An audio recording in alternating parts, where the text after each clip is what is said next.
여러분 안녕하십니까? 천호산 맹리학의 천호사입니다. 천호산 맹리학 심화반 이번 시간에는 제9강 조후에 대해서 알아보는 시간이 되겠습니다. 조후, 자 여러분 글자가 뜻하는 그대로 조후는 기후의 골고름, 그 말이 되겠죠. 그렇습니다. 그래서 우리가 사계절이 있습니다만은 이것이 계절에 따라서 계절에 맞는 날씨가 진행이 될 때 이것은 상당히 기후의 조건이 좋다 이렇게 볼 수가 있습니다. 그런데 이 계절에 맞지 않게 너무 덥거나 너무 또 춥거나 해가지고 이 기상 조건이 좋지 못한 그런 경우가 있습니다. 그래서 우리 사주학에서도 이것을 그대로 적용이 되기 때문에 사주에서의 조후는 어떻게 보는 것인가? 이것을 오늘 이 시간에 살펴보도록 하겠습니다. 자, 심화반 제9강 조후, 조후에 대해서 공부를 해보도록 하겠습니다. 먼저 조후란 무엇인가? 조후는 과연 무슨 말인지 보겠습니다. 조후는 고를 조자의 기후자로 이루어졌습니다. 천지간의 만물은 음양조화에 의하여 이루어지며 남성 또는 여성만으로는 인간사회가 유지가 될 수가 없죠. 그렇습니다. 그와 마찬가지로 건조한 사막이나 한랭한 빙원에는 생물이 존재할 수가 없습니다. 자, 이와 같은 자연계의 원리는 사주에도 그대로 적용되는 것이기 때문에 음양오행의 조화를 중시하는 이 명리학에는 이 원칙은 그대로 적용됩니다. 세상 만물은 한난조섭의 조화에 의해서 이루어지듯이 사주 또한 한난조섭의 조화가 필요하다. 이렇게 볼 수가 있는 것입니다. 세 번째로 천간지지의 한난조섭을 알아보도록 하겠습니다. 첫 번째로 천간의 한난조섭입니다. 천간의 한난조섭인데 자, 10간은 여러분 갑을, 병정, 무기, 임계 이렇게 10개의 글자가 있습니다.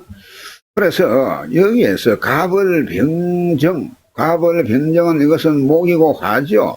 그래서 이걸 난조하다 이렇게 보고 무 자체 10간 중에서 복판에 있는 이 무토, 기토가 있는데 무토는 난조의 중간이다. 이것이 중간을 보고 그 다음에 경신임계, 자 경신임계 이거의 경신금은 이것은 한섭으로 보는 겁니다. 자 그러니까 갑을, 병정은 난조로 보고 경신임계는 한섭을 본다. 이해가 되죠? 바로 그렇습니다. 그래서 이것이 무토와 기토를 봤을 때 이것이 중간에 있는데 양간인 무토는 난조의 중간을 보고 기토는 한섭의 중간을 본다. 완전한 이 난한 것도 아니요 조한 것도 아니요 그 중간에 있다 그 말이고 기토는 한섭한 것이 기토 자체는 한한 것도 섭한 것도 아니기 때문에 그 중간을 본다 이렇게 보시면 되겠습니다. 그래서 갑을, 병정은 태양의 기운이 왕한 추나 절의 정지를 표함으로 난조하고 그럴 수밖에 없죠. 그리고 경신, 임계는 음기가 성한 초동의 정기를 뜻하기 때문에 한섭이라고 하는 것입니다. 자, 쉽습니다. 넘어갑니다. 그 세 번째로 보겠습니다. 세 번째 천간지지의 한난조섭 중에서 그 지지입니다. 지지의 한난조섭. 자, 지지의 한난조섭을 보겠습니다. 인묘, 사오, 술, 미는 난조로 보고 신유, 해자, 진축은 한섭을 본다. 때문에 이해가 되죠. 자, 그렇습니다. 지지는 인묘, 사오미, 술을 난조로 뜻하고 신유, 해자, 진축은 한섭을 뜻한다. 이거 명심하시면 되겠습니다. 자, 넘어가세요. 그 네 번째로 보겠습니다. 사주상의 제1요소가 천간과 지지의 한난조섭을 말합니다. 이것을 여러분 알지 못하면 오행의 진리를 알 수가 없습니다. 예컨대 지리는 순역과 한열이 요소요. 의학은 허슬과 한열이 요소요. 사주는 왕약과 한열이 요소다. 자, 이 말이 바로 이해가 될 줄로 믿겠습니다. 지리는 순하고 역한 것, 그리고 한열이 요소고, 의학은 어느 장부가 허하고 어느 장부가 실한지 이런 것을 보고 또한 한열을 본다. 사주에서는 강약, 즉 왕약과 한열이 요소다. 이겁니다. 바로 이 사주에서 그 핵심이 어떤 사주가 왕하고 약하고 그리고 어떤 쪽이 열이 있고 없고 한난조섭의 기운을 보는 것이 아주 사주를 보면서 가지고 상당히 적중률을 자랑하고 있습니다. 자, 넘어갑니다. 다섯 번째 보겠습니다. 지나치게 한섭하면 난조한 기운을 원하고 또 지나치게 난조하게 되면은 한섭한 기운을 원하는 것입니다. 이에 적합하면 길복이 있으나 이와 반대로 이루어지면은 이는 불길하기 때문에 복택이 부족하다. 이렇게 볼 수가 있는 것이고, 따라서 사주가 과하게 한섭하거나 또는 과하게 난조하게 되면 여러분 억부 통감법 등 이런 법칙을 하지 않고 바로 제일 먼저 조후의 원칙에 의해 가지고 용신을 정해야 한다. 자, 이거 여러분 명심하셔야 됩니다. 그리고 여섯 번째, 그러나 사주가 극심하게 한냉해가지고 난조지기가 전혀 거나 있더라도 무관할 때는 반대로 난조지기가 전혀 없어야 아름답고, 극심하게 난조하여 한섭지기가 전혀 없거나 있더라도 무건할 때는 한섭지기가 전혀 없어야 옳은 법이다. 자, 6번에 상단 이것이 무슨 말이냐 하면은 사주에서 한섭지기가 있으면은 난조한 기운으로 용신을 하는 것이 이것이 아주 그 원칙이다. 이렇게 말씀을 드렸습니다. 그것이 억강부약 법칙을 봐도 그렇게 진행이 되는 것입니다. 그런데 육금항의 이 내용은 그런데 너무 극심해가지고 너무 이 한냉 한쪽이든 뭐 난조직이든 간에 이거 자체가 너무 한냉하다 이리 보는 것 때문에 차라리 난조지기는 없어라 이 말입니다. 난조지가 있게 되게 되면 이것이 오히려 방해가 되어가지고 사주를 전체 상황을 해치는 그런 꼴이 될 수가 있습니다. 그리고 반대로 난조지기가 만약에 너무 난조하다면은 한섭지기가 아예 없어라. 이걸 명심하시기 바랍니다. 그래서 이는 소위 음극적 양생하고 양극적 음생한다는 천지자연의 이치와 같은 것이라고 했습니다. 그래서 대개 조후사주는 기운을 만날 때는 부기공명을 누릴 수가 있으나 외면만 하라고 내면은 부실하며 복택이 있더라도 그 결함이 거치지 아니한다. 자, 이것을 또한 곁들여서 명심을 하셔야 될 그런 필요가 있습니다. 조후로 용신을 해서 보는 사주. 자, 이런 경우에 조후 용신을 봤을 때에 운의 흐름이 자기를 도와주는 때는 상당히 그래도 복택을 누릴 수가 있는 것입니다. 그런데 이때는 어찌 보게 되면은 알이 없는, 알이 내용이 부실한, 겉만 화려하고 내용이 부실한 그러한 면이 많다. 이 말입니다. 자, 넘어갑니다. 두 번째로 조후의 예시. 자, 예시를 보도록 하겠습니다. 조후의 예시. 자, 이 사주는 신축의 이면의 신축 이렇게 생겼습니다. 이 사주는 이제 곤명이죠. 곤명인데 축월의 임수입니다. 축월의 임수. 자, 축월이면 여러분 동절의 마지막 달입니다.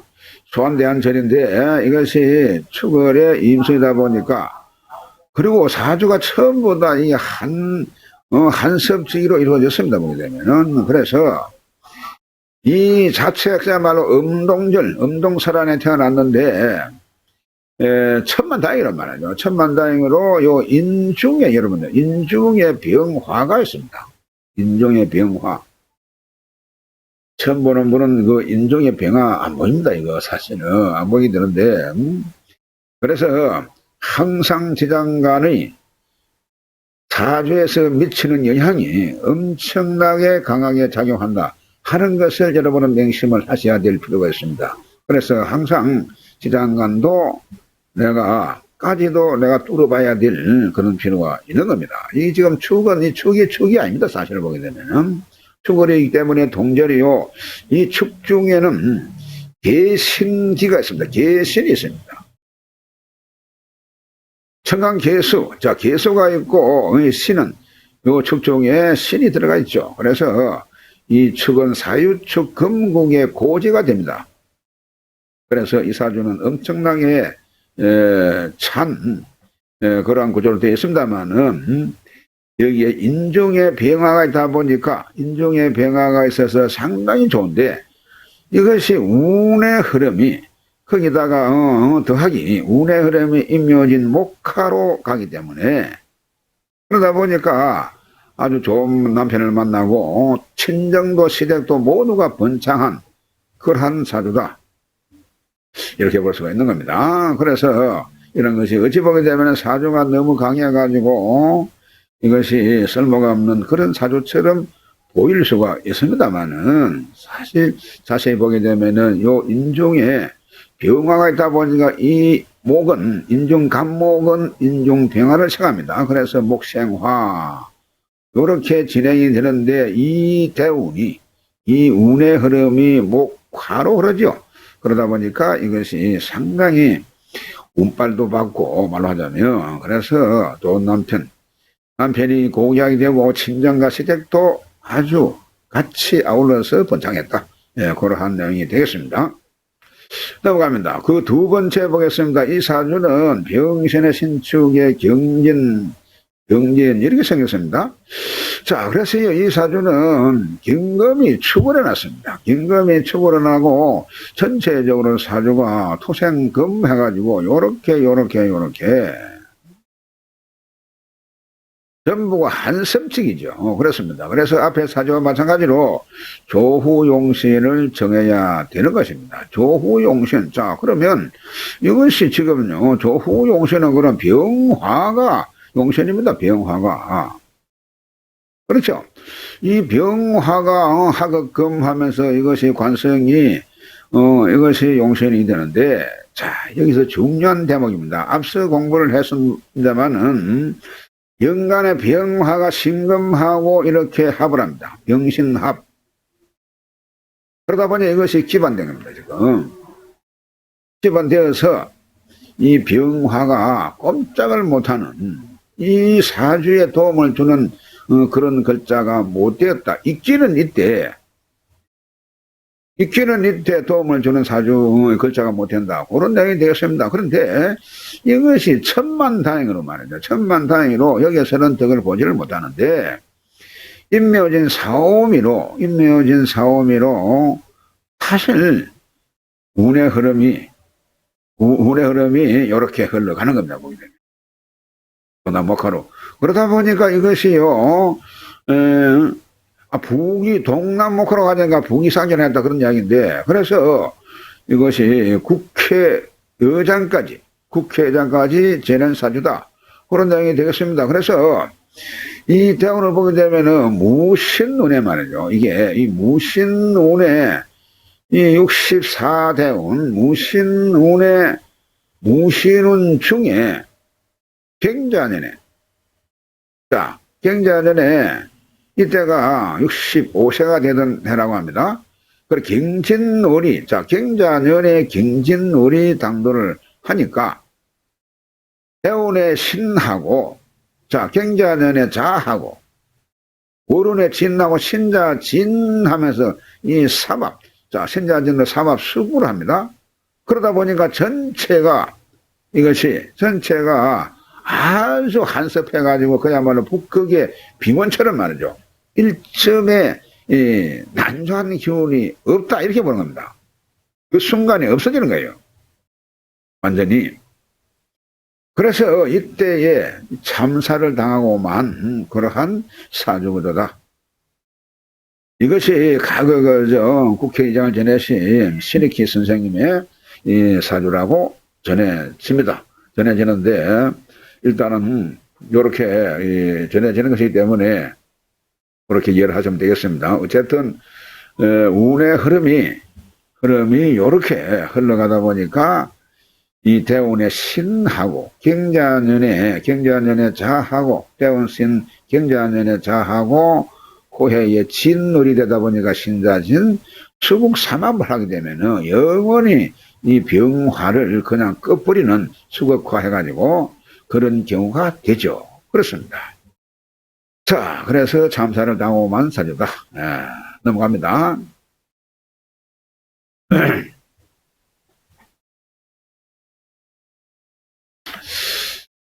자, 개성에서 다음 시간에도 중화, 자, 사주에서의 보이는 중화는 어떻게 보는 것인지 이 중화에 대해서 공부하도록 하겠습니다. 대단히 수고 많으셨습니다. 다음 시간에 뵙겠습니다.